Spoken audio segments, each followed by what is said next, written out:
Na mtazamaji, shikamo marahaba kutoka makao makuu ya runinga ya Lookuptv. Jina langu ni Fiona Kenga, anayenisaidia katika meza ya lugha ishara jina lake ni Josephine Oko. Kuna mengi ambayo tumeweza kukuandalia siku ya leo, lakini kabla tuja kutaarifu taarifa mtazamaji wetu, wacha mwanzo tupate vidokezo.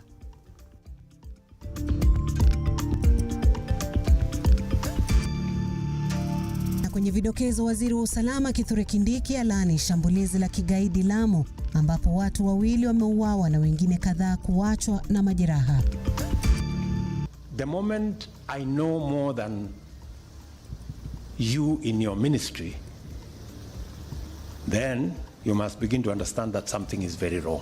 Kwingineko, Rais William RUTO awaonya vikali mawaziri watakaozembea au kujihusisha na ufisadi kazini katika hafla ya kusaini mikataba ya utendakazi kwa mawaziri na makatibu. Jopo kazi la kutathmini ubora na ustahiki wa mtaala wa umilisi CBC lawasilisha ripoti ya uchunguzi kwa Rais William RUTO yenye mapendekezo ya kuimarisha elimu nchini. Ni message Babesta alitumia mshirika wake mmoja, Chetani amenisukuma, nimeua Mama Esther, nimemweka pale kwa mtaro. Majeraha ilikuwa kichwa, alikatwa kichwa. Mwanamke mmoja uawa katika mazingira tatanishi Bungoma, huku mumewe marehemu akihusishwa na mauaji hayo.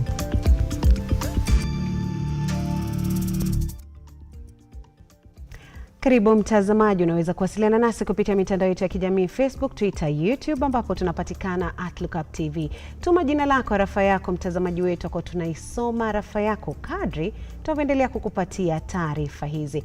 Andamana nasi hadi tamati. Rais William RUTO amezindua rasmi mpango utakaohakikisha watumishi wa umma wanatia saini mikataba ya utendakazi kama njia ya kuchochea bidii na uwajibikaji katika utoaji huduma kwa wananchi. Katika hafla ya uzinduzi huo iliyoandaliwa katika ikulu ya Nairobi, Rais William RUTO ametoa onyo kuwa hatoruhusu utepetevu kazini kutoka kwa maafisa wa usalama na kuwataka wote wajitolee kumsaidia kutimiza ahadi za serikali yake kabla ya uchaguzi.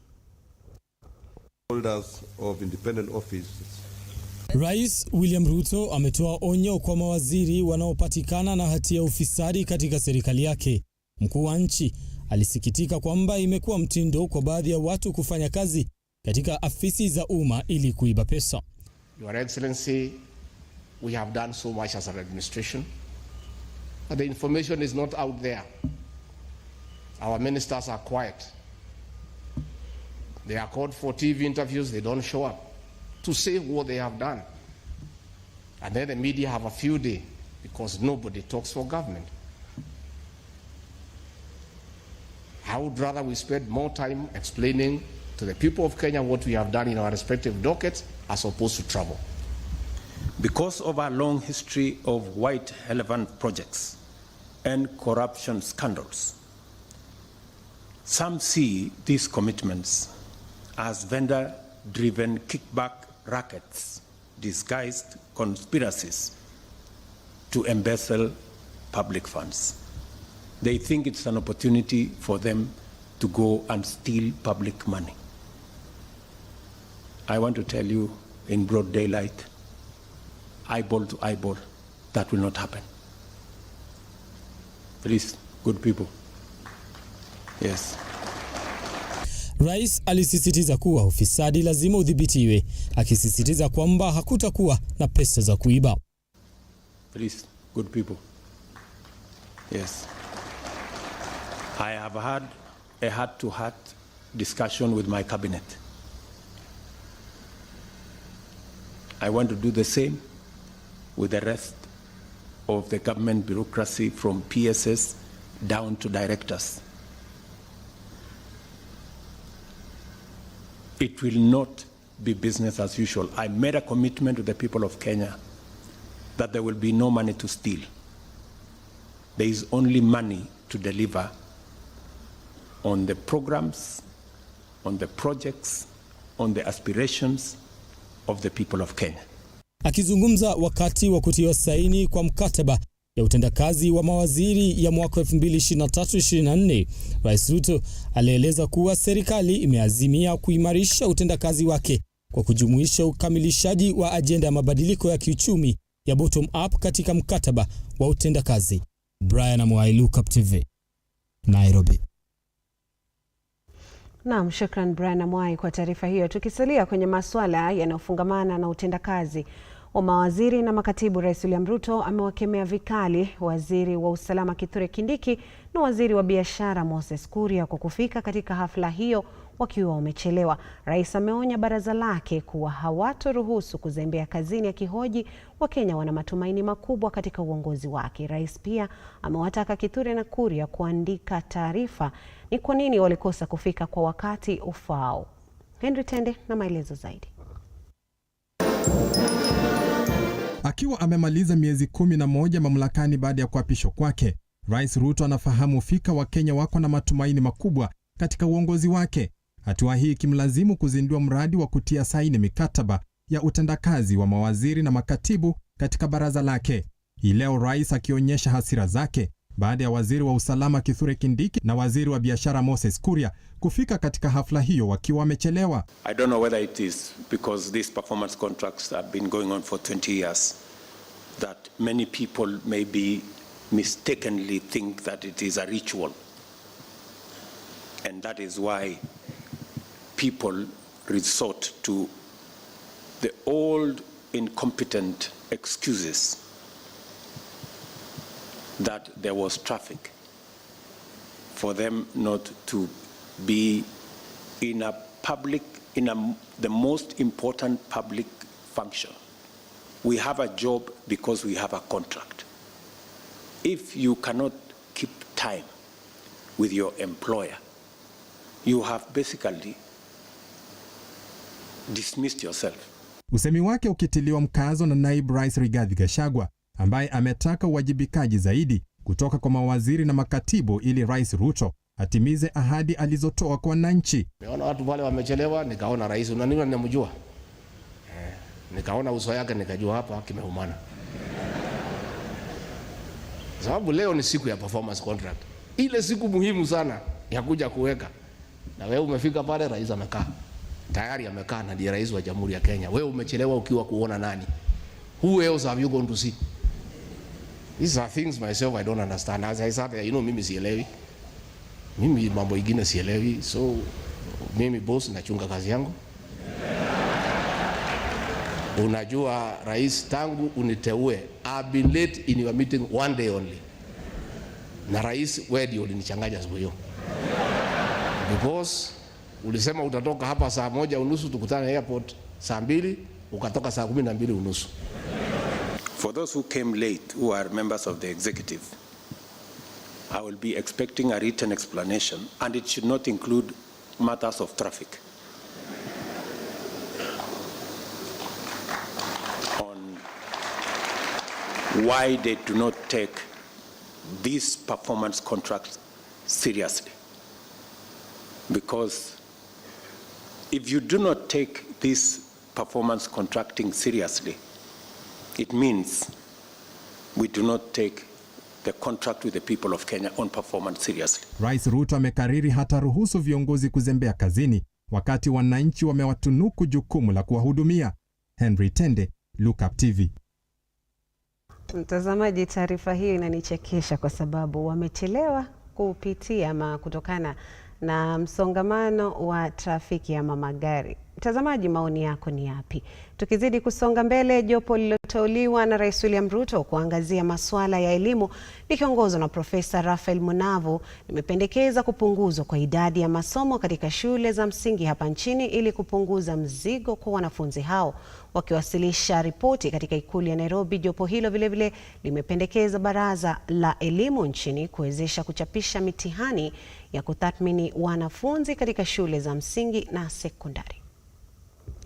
Takriban miezi 7 baada ya Rais Ruto kuteua jopo kazi la kuangazia marekebisho katika sekta ya elimu nchini, jopo kazi hilo hii leo limewasilisha ripoti yao kwa Rais Ruto kwenye ikulu ya Nairobi. Jopo kazi hilo limetoa mapendekezo 21 ikiwemo kupunguzwa kwa idadi ya masomo katika shule za msingi hapa nchini, kutekelezwa kwa mfumo mpya wa fedha chini ya mtaala wa CBC, Jopo hilo pia limependekeza mfumo mpya wa ufadhili kwa wanafunzi wa vyuo vikuu. Vilevile, Wizara ya Elimu imetakiwa kuweka shule za sekondari za umma katika makundi ya kikazi. Munava na kikosi chake vilevile wamependekeza Baraza la Elimu kuwezeshwa kuchapisha mitihani ya kutathmini wanafunzi. Mwenyekiti wa jopo hilo, Profesa Raphael Munava, akitoa ripoti hiyo, amependekeza kubuniwa kwa kamati itakayoshughulikia kutekelezwa kwa mapendekezo hayo.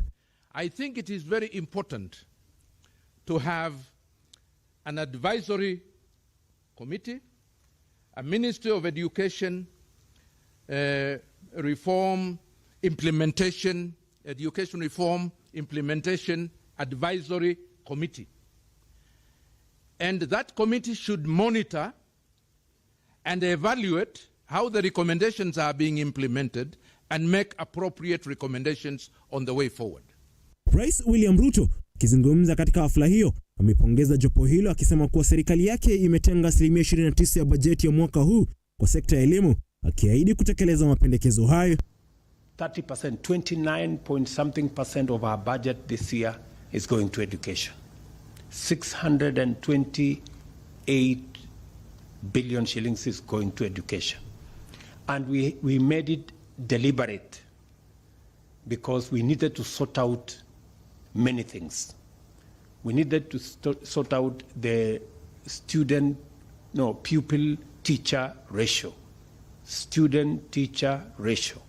We needed to sort out our TVETs. We needed to sort out the debts that were destroying our universities. Ripoti hiyo ikipendekeza mfumo mpya wa ufadhili wa vyuo vikuu. Ruto ameahidi kufanikisha mfumo aliopendekeza miezi michache iliyopita. We will provide the resources to make sure that the funding model that we launched the other day for both our TVETs, colleges and also universities is fully implemented. I have made a commitment because it is the only resource that we have and we are sure about. Mahakama ya rufaa ikihalalisha dishi kwa wanafunzi shuleni.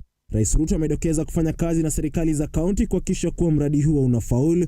And I am very happy that we have provided resources to increase our students under the school feeding program so that students can go to school and find a meal.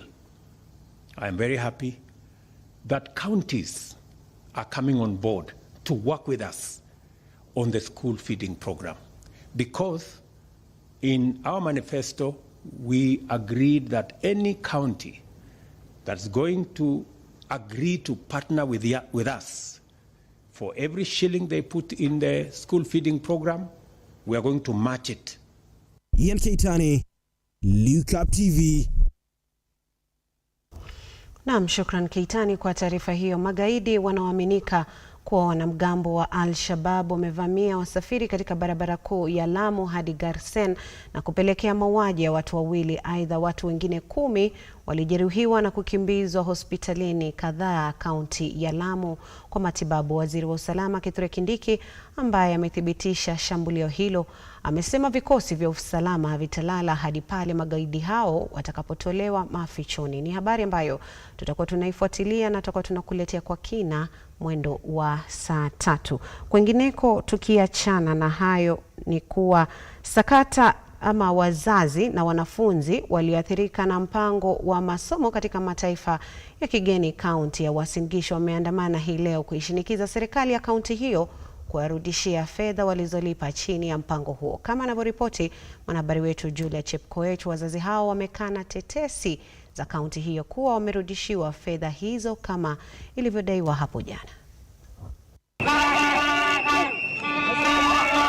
Siku moja baada ya tetesi kuibuka kuwa serikali ya kaunti ya Uasin Gishu imewarudishia wazazi takriban shilingi milioni 68 katika sakata ya ufadhili elimu ughaibuni, wazazi walioathirika na sakata hiyo wameandamana mjini Eldoret wakidai kuwa hawajapokea fedha zozote kutoka kwa serikali ya kaunti hiyo. Wale maneno ambayo Parorot na Mandago na kama na Chelili walisema ni uongo, kwa sababu hakuna pesa yoyote ambayo sisi tumepata. Mimi kama mwanafunzi I haven't received any refund at all.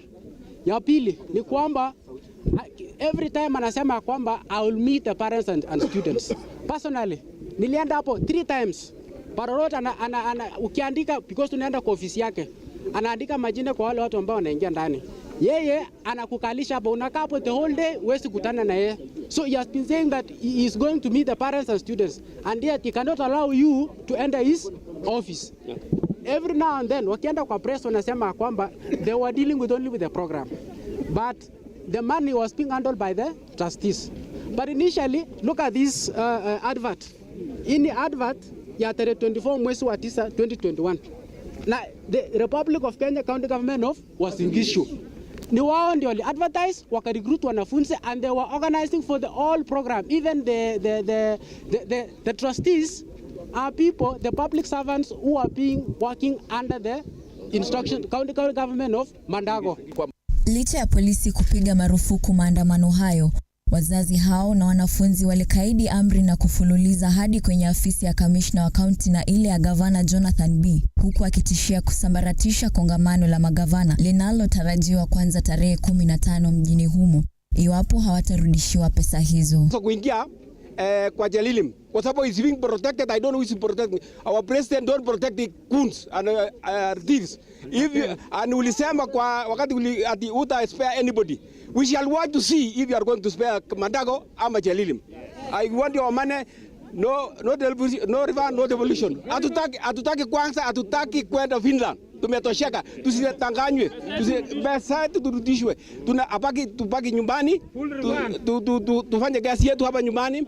We shall not go anywhere. Imekuwa ni hotbed paradise ya fraudsters. Ukitaka kuibiwa, Uasin Gishu is very open for you. Na wenye wanasaidia our fraudsters are leaders, of which to suspect majority of these fraudsters, wengi wao ni leaders ambayo wametumia proxies.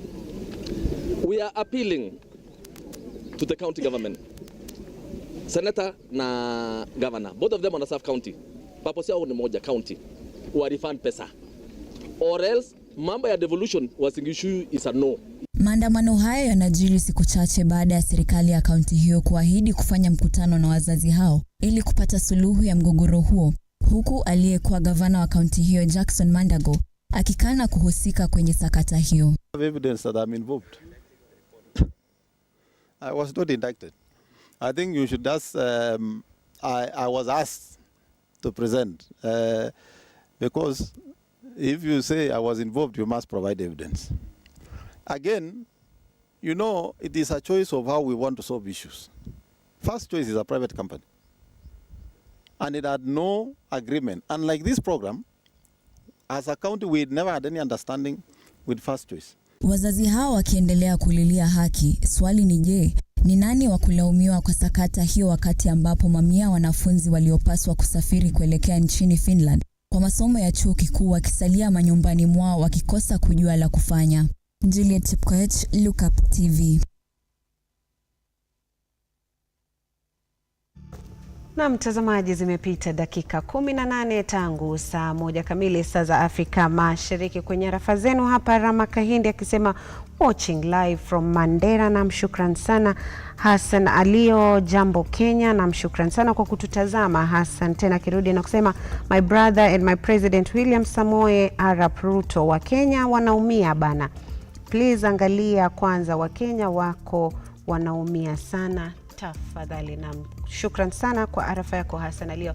Na kumbuka unaweza kuwasiliana nasi kupitia mitandao yetu ya kijamii Facebook, Twitter, YouTube, ambapo tunapatikana @Lookuptv. Kwa sasa mimi na mwenzangu ama msaidizi wangu katika meza ya lugha ishara Josephine huko, tutakuwa tuna meza mate kidogo na tutakuwa tunarejea na taarifa zaidi katika mwendo usiokuwa mrefu.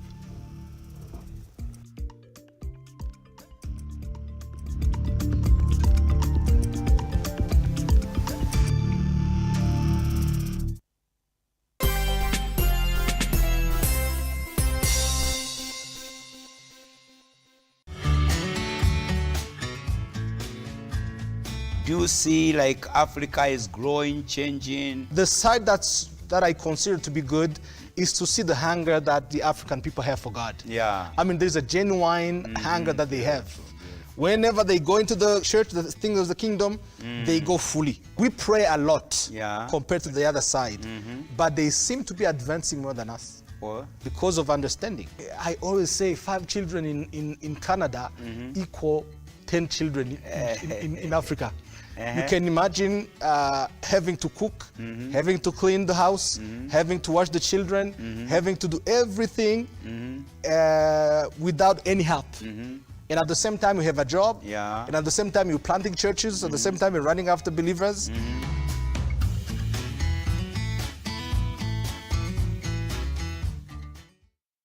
Are you a junior secondary school, a college, a TVET institution, or a university, and you want to advertise your intake? Book now and advertise with us today on both Lookuptv and all our digital platforms. Call us today on 011 0430 158, 011 0430 158, or email us on sales@lookuptv.co.ke.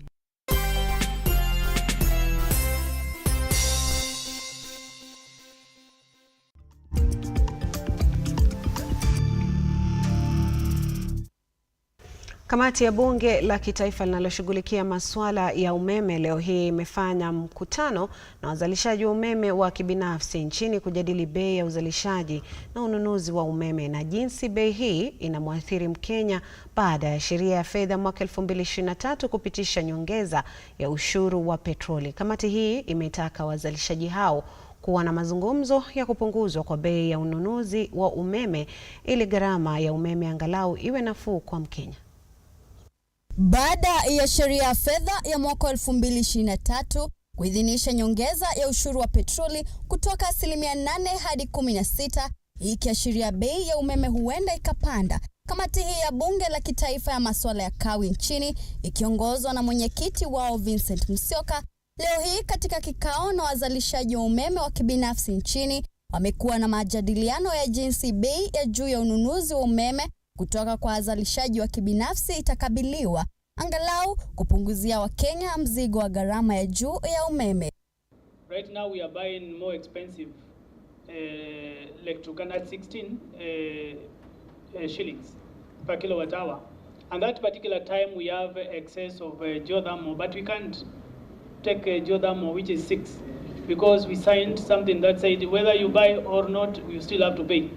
So we can never get into another take or pay arrangement. Katika majadiliano hayo ambayo yalijumuisha wabunge kadhaa ikiwemo mbunge wa Bomachoge Barango Badia, mwakilishi wanawake kaunti ya Turkana Cecilia Ngitit, John Walter Wino mbunge wa Wendo, wote wakitaka wazalishaji hao wa umeme wa kibinafsi nchini kuwa na mazungumzo ya jinsi bei ya ununuzi itajadiliwa ili kuhakikisha wanunuzi wa umeme wamenunua kwa bei mwafaka na bei halali bila kukandamiza watumiaji wa stima. Gentlemen, let us agree on one thing.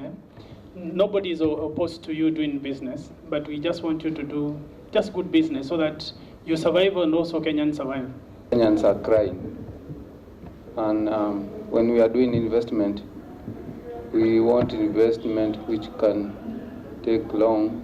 Are you willing to renegotiate with us Kenyans and improve the price of electricity in this country? Ikiwa kundi hili la wazalishaji wa umeme wa kibinafsi nchini itasikizana na kamati hii, huenda gharama ya umeme ikapungua, na ikiwa majadiliano hayo hayataafikia uamuzi wa kupunguzwa kwa gharama ya uzalishaji na ununuzi wa umeme, basi Wakenya watazidi kulalamikia gharama ya juu ya umeme.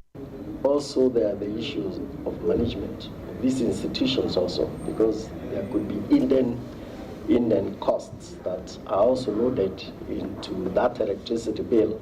That can make more sense than just having to keep affordable power on idle when we are buying expensive power because an agreement has been signed. Wairi Mukimani, Lookuptv. Naam, shukran sana Wairi Mukimani kwa taarifa hiyo. Biwi la simanzi limetanda katika mtaa wa Manyuru, kaunti ya Bungoma baada ya mwanamke mwenye umri wa makamo kupatikana akiwa amefariki katika mazingira tatanishi nyumbani kwake. Hata hivyo, uchunguzi wa awali umemhusisha mumewe na mauaji hayo. Amina Abdirahman na mengi zaidi. Hali ya taharuki imetanda katika mtaa wa Wamunyiri, kaunti ya Bungoma, baada ya mama ya watoto wawili kukisiwa kuuawa kinyama na mumewe ambaye alikuwa akihudumu kama mchungaji wa kanisa la Victory mjini Bungoma. Na tumeshtushwa sana na hili jambo ya kwamba ndugu yetu ambaye tumemfahamu kwa muda mrefu kumefika kiwango ya kwamba kuna jambo limesababisha anajikuta ya kwamba ameua mke wake, na mpaka sasa hivi kwa sababu utafiti ugali unaendelea, siwezi kusema sana mambo ya hayo. Kulingana na jirani yake Gerald Kamanga, mume wa marehemu anashukiwa kutekeleza mauaji hayo baada ya kumtumia nduguye ujumbe mfupi akimweleza kuwa alihadaiwa na shetani kutekeleza mauaji hayo. Ni message Babesta alitumia mshirika wake mmoja anaitwa Mungai, anaishi pale ng'ambo. Hiyo message ilikuwa inasema kwamba shetani amenisukuma, nimefanya dhambi, nimeua mama Esther, nimemweka pale kwa mtaro. Aidha, waumini wenzake wamekiri kuwa wanandoa hao hawakuwa na mizozo yoyote hadi waliposhuhudia tukio hilo. Sasa maafisa wa polisi wanachunguza tukio hilo, huku mshukiwa akizuiliwa katika kituo cha polisi cha Kipiripiri, kaunti ya Nyandarua, nyumbani kwao alikotorokea. Huyu mama tulimpata kwa boma na tayari tuko na leads ya ni nani anashukiwa kwamba alitekeleza hicho kitendo, na kwa sababu bado tunachunguza, I will be a bit reluctant to diverge any further information on that. But as I've said, I'm confirming to you that there was that murder incident where a young lady lost her life in a very heinous way, and we are following some leads and we hope to catch up with the culprit. Wakati huo Wilson Muraya amewarai wenyeji kujifunza mbinu za majadiliano kama njia moja ya kutatua migogoro katika familia. Tafuta njia mbadala ya kuitatua kuliko kuchukua uhai ya mtu. Amin Abdurrahman, runinga ya Lookup. Naam, kwa sasa mtazamaji, wacha tupate taarifa ambazo zimechipuka kutoka kwa kaunti zetu 47. Wanachama wa kampuni ya wakulima ya Ndibithi wamepata afueni baada ya mahakama kuwataja kama wamiliki halisi wa ardhi ya ekari 1004 iliyoko katika eneo ya Ndabibi, kaunti ya Naivasha. Wakazi hao ambao wamekuwa wakililia haki ya umiliki wa shamba hilo kwa miaka 40 wamefurahia uamuzi huo, wakisema watanufaika mno na matumizi ya shamba hilo. Si tunazaliwa hapa, hata si tulikuwa tunauliza kebukule huyu iko namna gani? Ni mweupe au ni mweusi? Alikuwa bana kujaga. Hata hiyo shamba ilikuwa imewekwa fence. Ilikuwa imewekwa fence, sasa fence imetolewa. Sasa shamba ni yetu, tumejishikia shamba, tumerudishiwa na Mungu na koti imeamua. Sasa tumeshukuru Mungu. Sasa mtu sasa kama ni mbeleni hata singerara kwangu leo. Kwa sababu sasa ni kuongea hivyo, sasa ni kama kurusha mawe polisi. Na sasa ni furaha tele. Mbunge wa Kilifi Kusini Ken Chonga amezindua miradi inayopania kuwashirikisha wanafunzi, walimu na wazazi katika juhudi za kukomesha visa vya utovu wa nidhamu shuleni vinavyopelekea wanafunzi kuchoma shule zao. Mradi huo utabuni mwongozo wa jinsi malalamishi kutoka kwa wanafunzi yataangaziwa na viongozi wa shule. Kwingineko, wakazi wa wadi ya Segera, kaunti ya Laikipia, wamepata afueni baada ya mfadhili kuwajengea kituo cha afya kinachotarajiwa kupunguza gharama ya matibabu sawia na safari ndefu ya takriban kilomita 12 hadi hospitali ya rufaa na mafunzo ya Nanyuki. Faith Bonareri, Lookuptv. yake Faith Bonareri ndiyo itakuwa inatutamatishia taarifa zetu usiku wa leo. Jina langu ni Fiona Kenga, aliyekuwa akinisaidia katika meza ya lugha ishara jina lake ni Josephine Ouko, mwelekezi wangu Komo Jeremy, na mzalishaji wa taarifa hizi akiwa ni Henry Tende. Kwa sasa nitakuwa nalikunja jamvi hili, tukutane tena kesho panapo majaliwa.